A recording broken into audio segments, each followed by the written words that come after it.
Jeigu žiūrite šį video, reiškia aš jį kėliau antrą kartą. Originalų variantą buvau priverstas pašalinti. Video pabaigoje paaiškinsiu kodėl. O dabar einam prie esmės.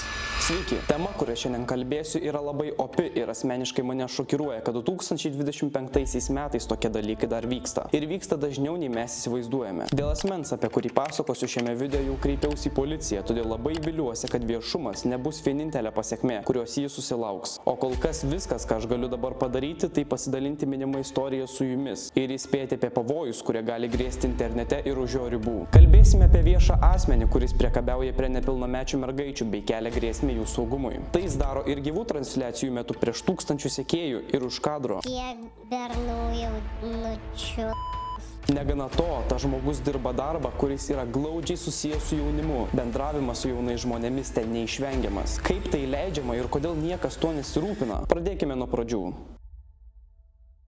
Vygantas Valma, 26, turinio kūrėjas, TikTok'e turintis virš 100 000 sekėjų. Jį aptikau lapkričio gale, kai tiesiog neturėdamas ką veikti scrollinau TikTok'e. Netikėtai man išmetė kažkokio kūrėjo Vygucis gyvą transliaciją, kurioje jis pakeistų balsu bendravo su jaunais žmonėm per vaizdo platformą Omet TV. Manęs nesudomino, tai prascrollinau ir viskas. Tačiau kitą dieną man vėl išmetė to paties TikTokerio laivą. Šįkart pažiūrėjau šiek tiek ilgiau ir pamačiau, kad čia viskas blogai. Suaugęs vyras paplonintų balsu kalba su nepilnamečiais vaikais, daugiausia mergaitėmis. Jis pašnekovus viešai įžeidinėja, prašo žiūrovų surasti asmeninės informacijos apie juos. Nufilmuok, paršelį. Parašykit Laurinos pavardę dar, ačiū. Parašykit apie Samantą kokių juodų faktų, ačiū. Kokią mokyklą lanko, kurią klasę, kokią pavardė, su kuo draugauja. O mergaitėm, kurios aiškiai pasako, jog yra nepilnametės, mėtų visokias seksualinės replikas bei priekabiauja. Oho, burnytė, tikrai nesėm kam gliaudėt.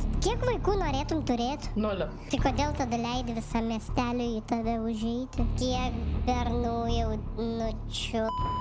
0.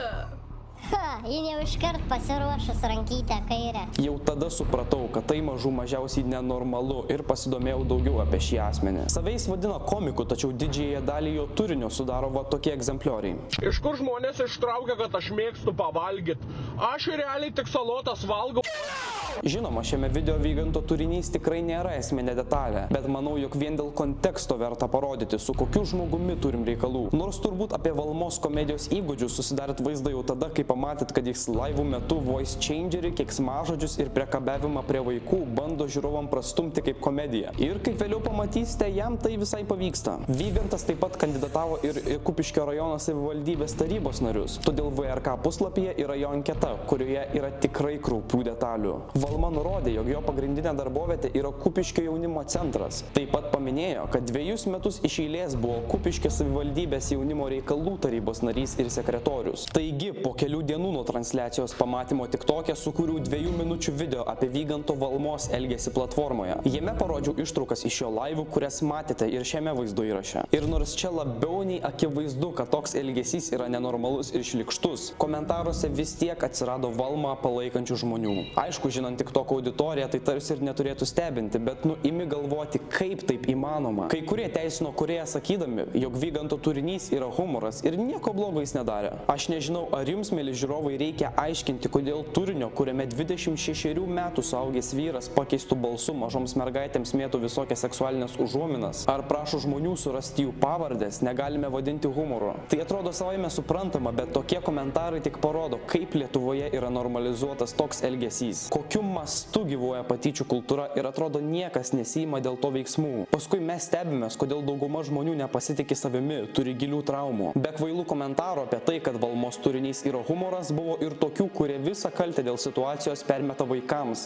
Atseit, ką 12-mečiai veikia platformoje, kuri pagal taisyklės nepilnamečiams yra draudžiama. Ir taip, nors Omet TV bendravimo gairėse parašyta, kad platformą naudotis gali tik 18 metų turintis asmenys, tokie komentarai man labai primena situacijas, kuriuose išprievartautos merginos yra klausima, o kokius drabužius tu dėvėjai? Visa atsakomybė yra permetama aukai, neatsižvelgus į tai, kokias teises pažeidinėja užpuolikas. Reikia suvokti, kad vaikai yra vaikai. Vaikai yra vedami smalsumo, jie nori pažinti pasaulį, suprasti, kaip kas veikia. Jie nėra susidūrę su pavojais, kurie gali tikoti tokiuose vietose. Jie net nežino, kas yra priekabiavimas ar pedofilija. Ir taip, tėvai turėtų žiūrėti, ką jų vaikai veikia internete, kur naršo, bet apsaugos kiekvieną minutę niekaip neužtikrinsi. Tai tiesiog neįmanoma, kai visi šiais laikais turi telefonus. Kai vienoje pusėje turime nepilnametį, kuris galbūt nori tiesiog pabendrauti su kažko, praskaidrinti savo tamsų vakarą. Kitoje pusėje matome suaugusį 26 Vygantą Valmą, kuris tikslingai eina į platformą įžeidinėti vaikų, seksualiai prie jų priekabiauti ir iš to daryti turinį, kurį vėliau žiūrės tokie patys supuvę žmonės, kuriems žeminimas ir patyčios reiškia humorą. Yra nesuvokiama, kaip kai kurie visiškai gali numesti atsakomybę nuo tokio veikėjo. Bet Vyganto Valmos elgesys gyvų transliacijų metu toli gražu nėra šio video esminė detalė. Viskas yra daug blogiau nei jums atrodo. Panašu į tai, jog šlykštus bendravimas su mergaitėmis viešai nėra tik dėl turinio ar peržiūrų. Galimai taip vyras patenkina ir savo asmeninius poreikius. Ir to paaiškinsiu kodėl. Mato tai, kad tūkstančiai sekėjų mato Valmos socialiniuose tinkluose yra tik ledkalnio viršūnė. Vygantas išjungęs kamerą priekabiavimo prie nepilnamečių užsiima dar gausiau. Po minėtų video TikTok'e palikau komentarą, kuriame raginu merginas nukentėjusias nuo iškrypėlio susisiekti su manimi ir papasakoti savo istorijas. Aš nesitikėjau, kad jų bus tiek daug. Man parašė turbūt apie 40 merginų, kurios sutiko viešai atskleisti ir net parodyti,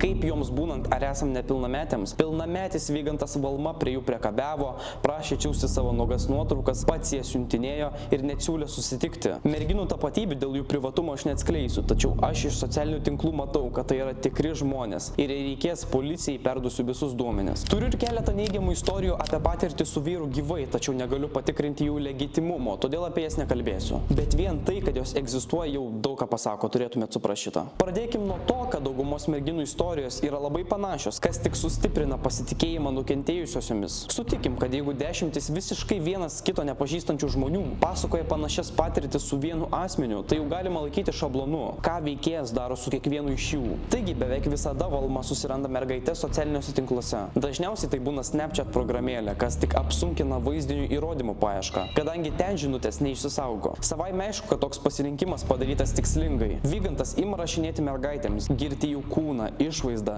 stengiamasi kalbėti kuo mandagiau ir švelniau, kad mergina pasijustų komfortabiliai. Tuomet prasideda seksualinės replikos ar nešvankus juokeliai. Vygantas Valma apsimeta geriečių, vaizduoja vyrą, kuris esą apginsęs mergaitę nuo visko. Tikros alfa patinos. Įkalbinėja, kad visoms merginoms reikia vyresnio vyro. Kartas nuo karto atsiunčia savo nuotrauką, žinoma, kažkiek seksualizuota. Siūlo susitikti, prašo atsiųsti pėdų nuotraukas, reikalauja nuogos nuotraukų. Štai ši žinutė puikiai atspindi, kokį ryšį su savo aukom jaučia Valma. Labas Arnai, rašau dėl Vyganto Valmos, bet dėja neturiu jokių įrodymų, nes viskas vyko seniai. Šitas veikėjas man yra žinomas jau kažkur 5 metus. Koronos laikais jis siuntinėdavo pošlas nuotraukas, skrinčiotus ir video į PM, kaip žmonės mylisi ir panašiai. Tuo metu man buvo 13 ar 14 metų. Kažkaip labiausiai įstrigo jo frazė pasakyta po to, kai aš jį informavau, kad man 14, skambėjusi taip. Na ir kas, kad tau 14? Pasistatyčiau ant palangės ir auginčiau kaip gėlytę. Na turbūt jau suprantat, koks nesveikas yra Valmos požiūris į nepilnametės mergaitės. Vygantas nori jas turėti kaip nuosavybę, auginti, valdyti.